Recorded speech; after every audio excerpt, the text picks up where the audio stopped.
a question because this was something that was on my mind recently.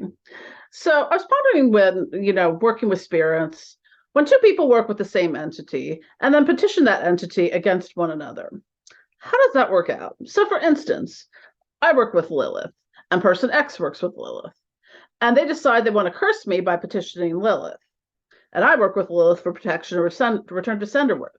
So does Lilith choose whose request to fulfill based on merit, order of request, by offerings, longevity of work, or do both types of spells and then let them cancel each other out? Or do they just roll their eyes at the puny humans and their petty nonsense and do neither? Anything else beyond there? I don't really do much curse work these days because I just kind of find it pointless to curse other magicians because everyone has their spiritual arsenal of entities, guides, guardian angels, ancestors, etc. So, and in addition to any protections and wards that they have in place or that would be provided by other practitioners that they know, and curse, I have people I go to for, to scan for any curse related, things attached to me and whatnot. And, it's kind of a moot point. I mean, by this point, I've survived maybe up to a dozen black magic curses and a voodoo curse or two. And the worst that's happened is I've had a headache. Maybe, yeah, or just was tired or something. Like I can usually tell if someone's trying to do something to me energetically, but I know how to be like boink. There was one instance where I was asleep and I felt something drop on me from the ceiling. It wasn't one of my cats. I literally just kind of I don't know if it was somebody's familiar or like an incubus or succubus or incubi or succubi or whatever. But I literally just this thing dropped on me and tried to pin me back. And I literally just kind of went whoop, and Reiki energy it out of the room. And I was like, all right, I'm going back to bed now. So I'm attack thwarted, I guess. But so I kind of pulled some of my occult fan for thoughts on this. And the one that I go to, and I've run into this before, is when I know someone's cursing me, I've often noticed the result is I will get everything will suddenly go really well for me in my life. I will get new business opportunities. Everything will just suddenly just be working out really well. And I'm like, I've also noticed that a lot of times people who've gone against me, I've watched them just kind of fade into the woodwork and their lives go to complete shit. And a lot of the time I haven't done anything magically or mundane other than just be like, if you irritate me enough, I'll give you a freezer spell as a shots fired kind of thing. But, it's just not worth my energy or effort. And 90% of the things people curse other people over, especially magicians, is just a petty bullshit. So, yeah, I feel like when working with, whether you call it the demonic divine or the infernal divine or whatever, when you're working with these entities of any form, you're working with this intelligence that is beyond human intelligence. And if anything I've learned from working with these entities, oh boy, howdy, do they love to teach lessons. And I've learned that. And I've fallen on my face a few times and I was like, oh, that's what you wanted to show me with that.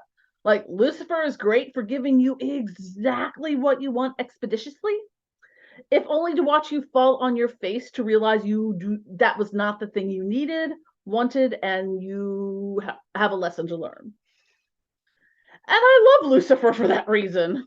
But it's one of those things. Kind of, I'm just scanning through on my thing to look at what what other people had to say about it. I mean, it's you can boil it down to a battle of who's the more powerful magician, who's more justified in their attack or whatnot, or defense or strategy.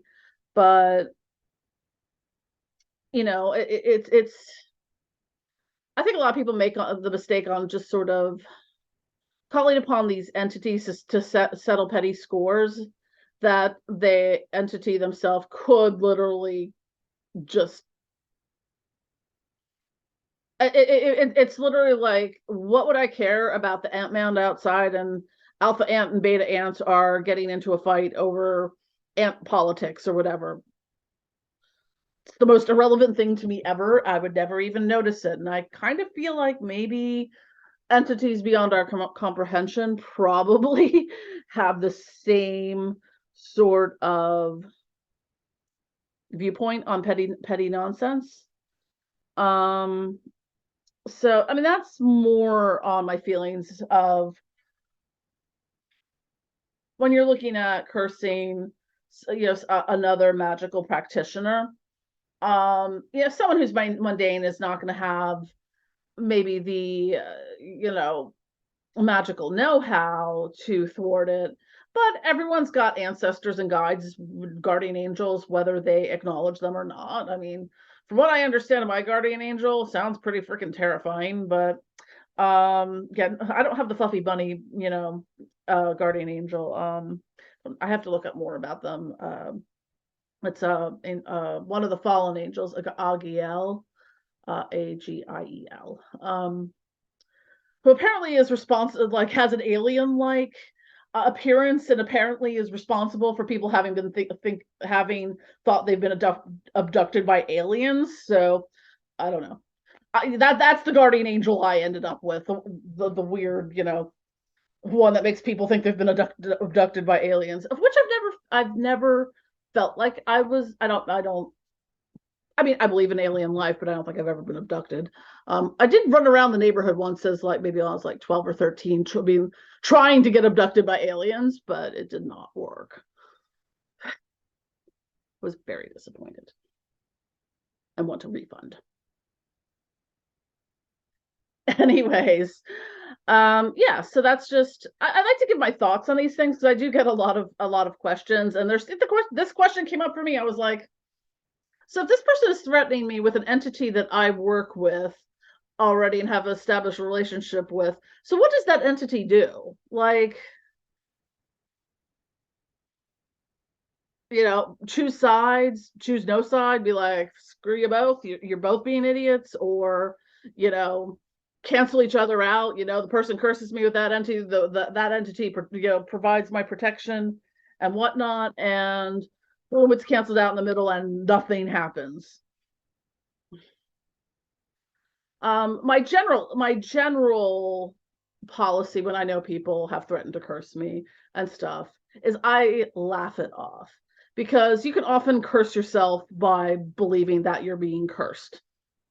The first time that happened, that was a case for me. Like, I knew something was going on, and I knew it, and my fear of it and my reaction to it fed into it, made it much worse. I came out of it, was just fine, and then after that, I knew how to combat it. So, and now I just laugh. I'm like, oh, stub my toe, you got me real good with that voodoo curse there. Woo, scared. It's not to say that curses don't work, but a lot of it, and I do get a lot of people who come to me that are worried they've been cursed by someone, or whatever, and it's so I'm not going to pass it off. I mean, I've done baneful magic before, and stuff. So it's too much of an energy draw for me, and I just don't find it like. I mean, you really have to fuck up for me to do it. I mean, really, at this point. There's maybe only one person that I'm like, well, I do not regret cursing them whatsoever. Okay, maybe two. And one, if I have to do any curse work against anyone else, I still add a little extra to that person, just because even though I know they're out there, I just want them to have a bad day that day. And if it's only them just stubbing their toe or slamming their dick in the door, I'm like, hi, remember me? But I digress. Anyways, Love it or leave it. This is Jen's brain and what I bring to the occult community. So hope you've enjoyed. Leave comments below. Let me know what you think about this topic, and don't forget to click like and subscribe. And if you really love me, become a member of the channel and for some awesome perks and premium content and all that stuff. Love y'all. Infernal blessings.